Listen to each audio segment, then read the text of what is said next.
Good afternoon sir. Good afternoon. Good afternoon. आपको कल उम्मीदवार चुना गया अनंतपुर साहिब लोकसभा से, तो आपका कैसा रिस्पॉन्स है वहाँ पे और आप क्या बदलाव लाना चाहोगे वहाँ पे? डेफिनेटली देखिए, मुझे पार्टी ने बड़ा विश्वास दिखाया है। मुझे कैंडिडेट का लाना है आम आदमी पार्टी ने, और ये तो बड़ी नेचुरल सी बात है कि इतनी बड़ी रिस्पॉन्सिबिलिटी अगर पार्टी आप पे दे रही है तो स्वाभाविक तौर पे खुशी भी है और वहाँ एक जिम्मेवारी का एहसास भी है। देखिए, आम आदमी पार्टी का बेसिक एजेंडा जो है वो है लोगों की ज़िंदगी को बेहतर कैसे बनाना है। और पंजाब में हम लोगों की सरकार है और पिछले 2 साल में हमारे ऑनरेबल चीफ मिनिस्टर भगवंत मान जी ने तमाम पीपल वेलफेयर स्कीम चलाई हैं। नौजवानों को एम्प्लॉयमेंट दिया है, तो कोई ऐसा डिस्क्रिमिनेशन नहीं की, कोई रिश्वत नहीं, कोई टोटली ऑन मेरिट। जो सबसे बड़ी प्रॉब्लम थी पंजाब की कि यहाँ लोग नौजवानों को एम्प्लॉयमेंट अगर पहली बात तो मिलता ही नहीं था, अगर मिलता था तो बहुत फेवरिज्म था।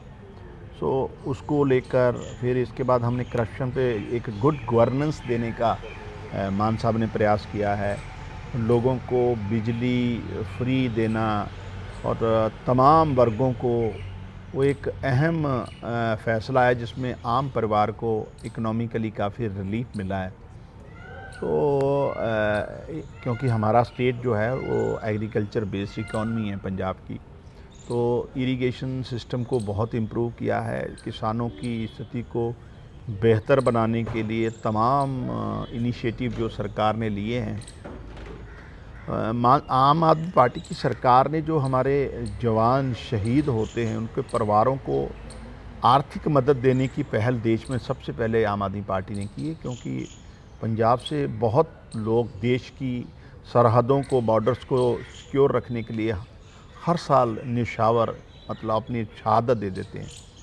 सो उनको इकोनॉमिक सपोर्ट करना, सो ऐसे तमाम इश्यूज़ को लेकर हम लोगों के पास जाएंगे वोट मांगने, और मुझे पूरी उम्मीद है कि वहाँ हमें समर्थन मिलेगा। जहाँ तक बात है कि क्या करेंगे, देखिए हिस्टोरिकली अनंतपुर साहिब बहुत इम्पोर्टेंट प्लेस है, खालसे की बर्थ प्लेस है।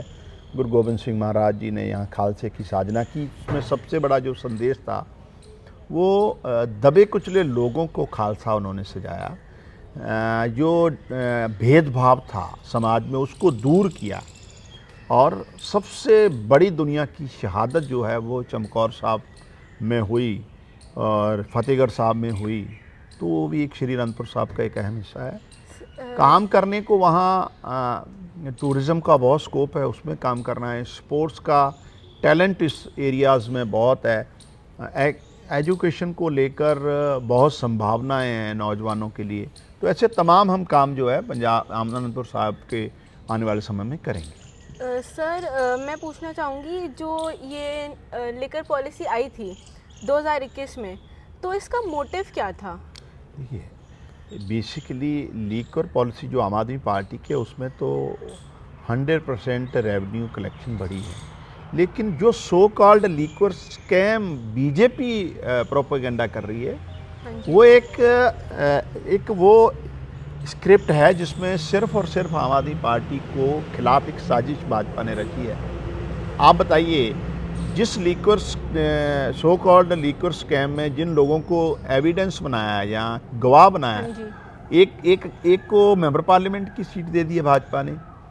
एक आदमी से जो सरचंद रेड्डी है उनसे 60 करोड़ रुपया इलेक्शन फंड इलेक्टोरल बॉन्ड के राही बीजेपी ने लिया। तो ये तो एक पूरा एक आम आदमी पार्टी के खिलाफ एक कॉन्स्पिरेसी है, और सिर्फ आम आदमी पार्टी को इलेक्शन से बाहर रखना और अरविंद केजरीवाल जी को इलेक्शन कैंपेन ना कर पाए, इसलिए एक पूरी मनगढ़ंत और झूठा प्रोपेगेंडा है बीजेपी। सर, जो ये ऑक्शन सिस्टम था लेकर लाइसेंस देने का होलसेलर्स को, ये आपको क्या लगता है ये सही था?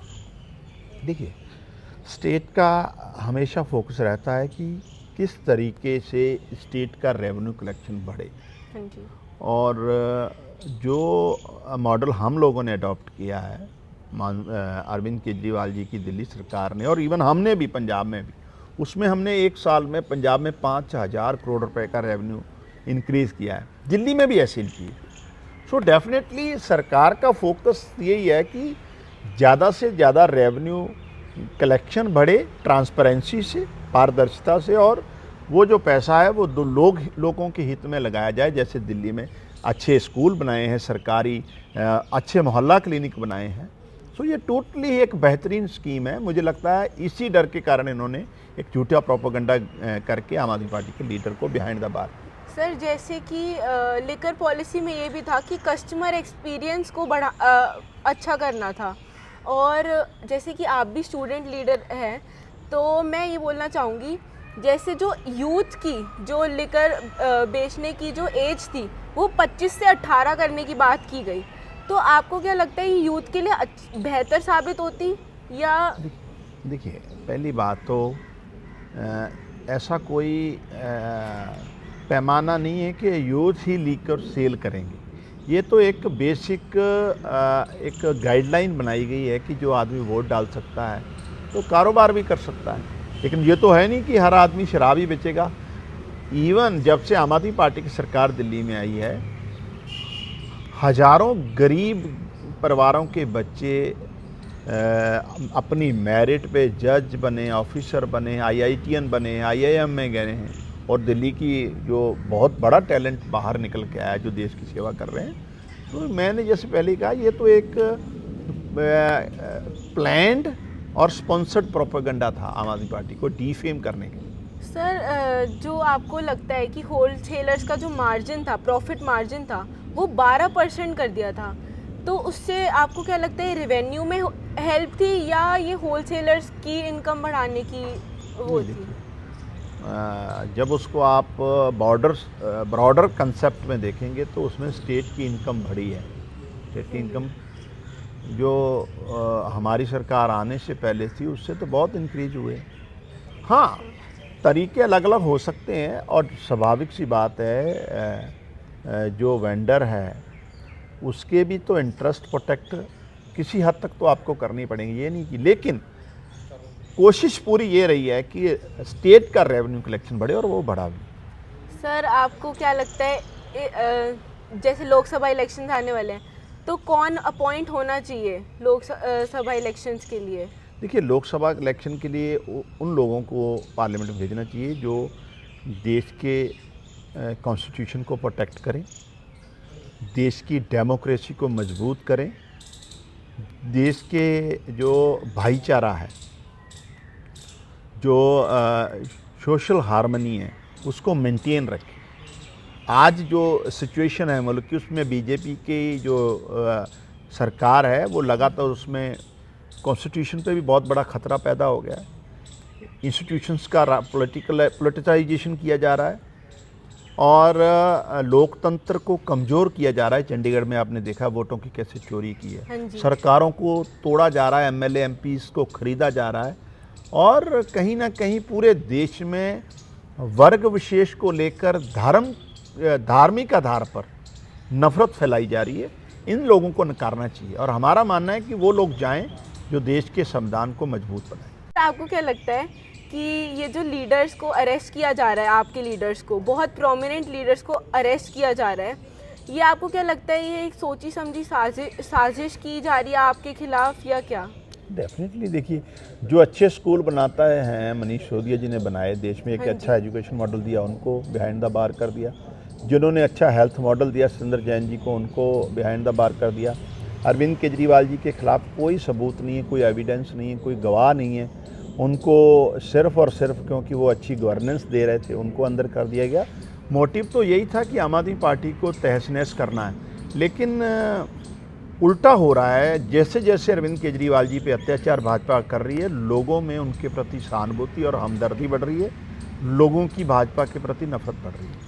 सर आपको क्या लगता है अरविंद केजरीवाल जी अगर बाहर होते तो वो डेफिनेटली इस बार के भी इलेक्शंस जीतते? जी देखिए, अरविंद केजरीवाल जी अब एक इंडिविजुअल नहीं है, वो एक सोच बन चुके हैं। हाँ जी। जिस तरीके से उन्होंने पूरे देश में एक पूरी राजनीतिक दशा और दिशा बदली है, आम लोगों को एम्पावर किया, पॉलिटिकली एम्पावर किया। पंजाब में देख लो आप, जो MLA बने हैं बहुत साधारण परिवारों से। सो जैसे डेफिनेटली सर आपका भी कोई पॉलिटिकल कोई बैकग्राउंड पॉलिटिकल नहीं है, बैकग्राउंड नहीं है, हमारे जैसे लोगों को तो वो आपको मौका दें। कितनी डिफिकल्टी आ रही है आपको? नहीं देखिए, मुझे तो हमारी आम आदमी पार्टी में तो कोई डिफ़िकल्टी नहीं है और हमको मौका दिया जाता है। और देखिए आप, मुझे लोकसभा के लिए भी मौका दिया है पार्टी ने, तो हमें तो अब एक्चुअल में जो देश की लीडरशिप चाहिए वो आम आदमी पार्टी वो प्लेटफॉर्म लोगों को दे रही है। ठीक है sir, thank you so much okay sir. Ji.